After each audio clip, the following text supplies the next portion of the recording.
My husband silently endured my infidelities and humiliation until one night at a party he threw my things into the street in front of everyone. I, Jenna, 43 years old, thought I was in control of everything, the marriage, the money, even his soul. But when the truth about my double life came out, I lost more than I could have ever imagined. Here's how it all fell apart. My name is Jenna Crawford, I'm 43, and I live in a quiet suburb just outside Seattle. My husband, Rick, is 46, a steady, dependable engineer who's been grinding away at the same tech firm for years. We've been married for 15 years, and we have a daughter, Emily, who's 14 and navigating the chaos of teenage life. From the outside, with a picture of suburban bliss, a two-story house with a white picket fence, a backyard perfect for barbecues, and a mortgage that keeps us tethered to the American dream. But behind the curtains, things have been rotting for a while. I loved control, over Rick, over our money, over every little piece of our life together. He earned the paycheck, I spent it. He stayed quiet, I raised my voice. I thought he was weak, and I crowned myself queen of our little kingdom. It started small, like most cracks do. I'd nag Rick for things we couldn't afford, designer handbags, new furniture, weekend getaways with my girlfriends. He'd nod, pick up extra shifts, and make it happen, even when the numbers didn't add up. I'd flash my latest purchase at the neighborhood book club, soaking in the oohs and ahs, while Rick sat at home balancing the checkbook. "You're so lucky," my friend Carol would say, sipping her wine. "Rick's like a walking ATM." I'd laugh and agree, never stopping to think about the weight he carried. He was my rock, sure, but I treated him more like a doormat. Rick's always been the quiet type, tall, broad-shouldered, with a soft voice and a habit of avoiding conflict. He'd rather fix a problem than fight about it. Me? I'm the opposite. I thrive on drama, on being the center of attention. I'd host parties just to hear people compliment my charcuterie boards, while Rick manned the grill or cleaned up after everyone left. He never complained, not once. "As long as you're happy, Jen," he'd say with that tired smile of his. I took it as permission to push harder. And I did. The money fights were the first real sign of trouble. We were barely keeping up with the mortgage, the car payments, Emily's dance lessons, normal stuff for a family like ours. But I wanted more. I'd see Carol pulling up in her shiny new SUV or hear about her latest trip to Vegas, and I'd feel this itch, this need to keep up. So I started dipping into our savings, little by little. When that ran dry, I got creative. One day, I applied for a credit card in Rick's name, just a small one, I told myself. A few $100 here, 1,000 there. I'd use it for dinners out, new shoes, stuff to impress the girls. Rick didn't notice at first, or if he did, he didn't say anything. That's just how he was, trusting, patient, too good for someone like me. Then there was Matt. He's 38, owns a gym downtown, and looks like he stepped out of a fitness magazine, tanned, muscled, with a grin that could melt ice. I met him at a spin class Carol dragged me to. At first, it was just flirting, a little harmless fun to spice up my days. Rick wasn't exactly setting my world on fire anymore. 15 years of marriage will do that. Matt made me feel seen, alive, like I was more than just a mom or a wife. We'd text late at night, sneak coffee dates when Rick was at work. I told myself it didn't mean anything, that I deserved a thrill. But deep down, I knew I was crossing a line. Rick started picking up on things, though he never called me out directly. I'd come home late, hair mussed and excuses ready, and he'd just look at me with those steady gray eyes. "Long day?" he'd ask, and I'd shrug it off. Yeah, Carol wouldn't shut up about her new diet. He'd nod, turn back to his laptop, and that was it. No grilling, no accusations. I thought it meant he didn't care, or worse, that he couldn't. He's spineless, I'd vent to Carol over margaritas. I could walk all over him, and he'd thank me for it. She'd cackle, egging me on. "Girl, you need someone who can keep up with you. Rick's too tame." Looking back, I see how unfair I was. Rick wasn't weak, he was steady, the glue holding us together while I tore at the seams. He'd get up early to make Emily's lunch, work late to cover my spending, and still find time to ask how my day was. I didn't appreciate it. I resented it. I wanted fireworks, passion, a man who'd push back instead of bending over backward. So I kept pushing Rick, testing how far he'd let me go. I mocked him to our friends, rolled my eyes when he spoke, flaunted my freedom while he stayed home. And somewhere along the way, I stopped seeing him as my husband and started seeing him as my punching bag. The neighborhood knew it too. At block parties, I'd brag about how Rick did whatever I wanted, and they'd laugh, some out of politeness, others because they ate it up. Carol and her crew loved it most. "You've got him trained," she'd say, and I'd bask in the spotlight. Rick would just smile, that flicker of hurt in his eyes quickly masked. I told myself he was fine with it, that he loved me too much to care. But I was wrong. The cracks were spreading, and I was too busy playing queen to notice the foundation crumbling beneath me. The air in our house started to feel heavier, like a storm was brewing just out of sight. I'm Jenna Crawford, 43, still clinging to my throne in our little suburban castle outside Seattle. My husband, Rick, 46, was pulling away, not in big, dramatic ways, but in the quiet, steady retreat of a man who'd had enough. He'd come home from work, his broad shoulders slumped, and head straight to the garage to tinker with some project instead of asking about my day. I'd catch him staring at the bills on the kitchen counter, his jaw tight, but he wouldn't say a word. I didn't care enough to ask why. I was too busy living my double life. Things with Matt were heating up. What started as flirty texts and stolen glances at the gym had turned into something reckless. We'd meet up after his shifts, sometimes at a diner downtown, sometimes at a bar where no one knew us. I'd tell Rick I was out with Carol, and he'd nod, never pushing for details. Matt was everything Rick wasn't: bold, unpredictable, the kind of guy who'd grab your hand and pull you into an adventure. One night, after too many drinks, he kissed me in the parking lot, and I didn't stop him. It felt like a jolt of electricity, a rush I hadn't had in years. "You deserve this, Jenna," he whispered, and I believed him. I started sneaking more money from that credit card in Rick's name: dinners, drinks, a new dress to impress Matt. It was my little secret, my rebellion against the dull life I'd built. Back home, the cracks were getting harder to ignore. Emily, our 14-year-old, started picking up on the tension. She'd snap at me over breakfast. "Why are you always on your phone, Mom? Dad's right there." I'd brush her off, tell her to mind her own business, but her words stung. Rick was spending more time with her, helping with homework, driving her to dance practice, while I was out chasing thrills. One evening, I came home late, lipstick smudged, and found Rick waiting in the living room. "We need to talk about money," he said, his voice low but firm. He held up a credit card statement, $8,000 in charges he didn't recognize. My stomach dropped, but I played it cool. "It's just stuff for the house, Rick. Relax." He didn't buy it. "Jenna, we're drowning. I can't keep up." I rolled my eyes. "Then work harder. Isn't that what you're good at?" His face hardened, but he didn't fight back. He just walked away. Carol and the girls were my fuel. We'd meet up at her place, sprawling, modern, paid for by her rich ex-husband, and they'd cheer me on. "Rick's too boring for you," Carol would say, pouring me another glass of Pinot. "You've got him wrapped around your finger, and he doesn't even know it." I'd laugh, spilling stories about how he'd cook dinner after a 12-hour shift or fix the sink without a complaint. "He's like a robot," I'd say. "No spine, just gears." They'd howl, and I'd feel powerful, untouchable. One night, Carol leaned in close. "You seeing that gym guy again?" I smirked. "Maybe. What Rick doesn't know won't hurt him." She clapped like I'd won a prize. "That's my girl."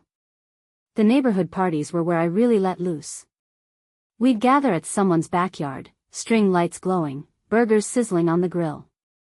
Rick would play his part, flipping patties, cracking a beer, chatting with the dads, while I held court with the wives. I'd drop lines like, "Rick's my personal assistant at this point," or, "I say jump, he asks how high." People laughed, but I started noticing the looks, pity from some, judgment from others. One guy, Tom from across the street, pulled Rick aside once. I overheard him mutter, "You okay, man? She's running you ragged." Rick just shrugged. "She's happy. That's what matters." I smirked to myself. He'll never leave. But the money thing wouldn't go away. Rick started locking his laptop, checking the accounts more often. One morning, he cornered me in the kitchen. "Jenna, the card's up to $12,000 now. What's going on?" His voice was sharp, not pleading like before. I panicked, went on the attack. "What, you don't trust me? I'm keeping this family afloat while you play Mr. Nice Guy." He stared at me, eyes narrowing. "Afloat? We're sinking because of you." I stormed out, slamming the door, but his words stuck. He was onto something, and I wasn't as clever as I thought. Matt started pushing too. "Leave him, Jenna," he'd say, tracing circles on my hand at some dive bar. "You don't need that dead weight." I'd laugh it off, but the idea lingered. Could I? Rick was my safety net, steady job, steady home. Matt was a gamble, a spark with no promises. Still, I kept seeing him, dipping deeper into that secret card. I'd buy him drinks, a watch, anything to keep him hooked. Meanwhile, Rick was pulling longer hours, his face grayer every day. Emily stopped talking to me unless she had to. "Dad's tired, Mom," she'd say. "Maybe stop yelling at him." I'd snap back, "He's fine. Worry about your grades." The breaking point was sneaking up, and I didn't see it. At a block party, I was 3 cocktails in, laughing with Carol about Rick's latest servant act, fixing the deck while I napped. "He's pathetic," I slurred, loud enough for half the yard to hear. The laughter was thinner this time, the glances sharper. Rick was nearby, pouring drinks for the kids. I didn't notice him pause, didn't see the way his hand tightened around the pitcher. I was too busy basking in my own glow, too drunk on power to realize the storm was about to hit. Rick wasn't just bending anymore, he was cracking. And I'd pushed him one step too far. I'm Jenna Crawford, 43, and I thought I had it all under control, my marriage, my secrets, my little kingdom in suburban Seattle. But control's a funny thing, you don't realize it's slipping until it's gone. My husband, Rick, 46, had been quiet for weeks, his usual steady presence replaced by something colder, sharper.